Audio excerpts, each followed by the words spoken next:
cette vidéo, nous allons observer les liens entre les coefficients d'une fonction du second degré et sa courbe représentative. Prenons l'exemple de la fonction f définie par f de x égale 2x² moins 2x moins 1 et dont la représentation graphique est la parabole affichée à l'écran.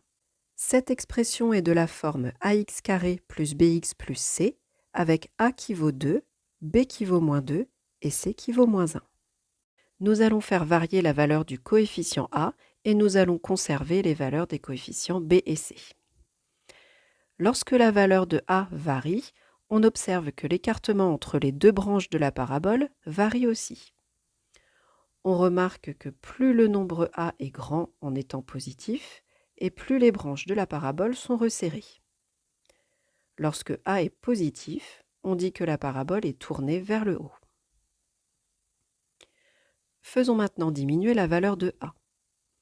On observe que les branches de la parabole s'écartent de plus en plus, et quand a vaut 0, on retrouve une droite, représentation graphique de la fonction affine, définie ici par f de x égale moins 2x moins 1.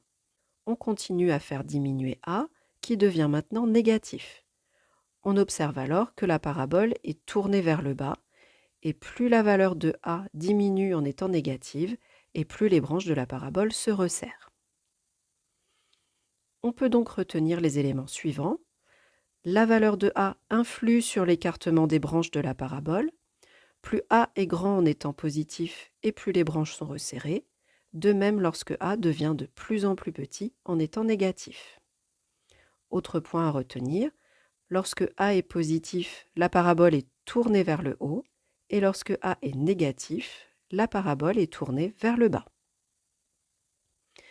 Observons maintenant ce qui se passe si on fait varier uniquement la valeur de b.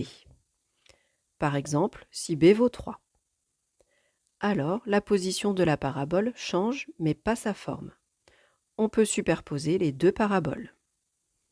De même avec b égale moins 4,2. Enfin, si on fait varier uniquement la valeur de c, on obtient une courbe superposable avec la précédente, seule sa position dans le repère a changé.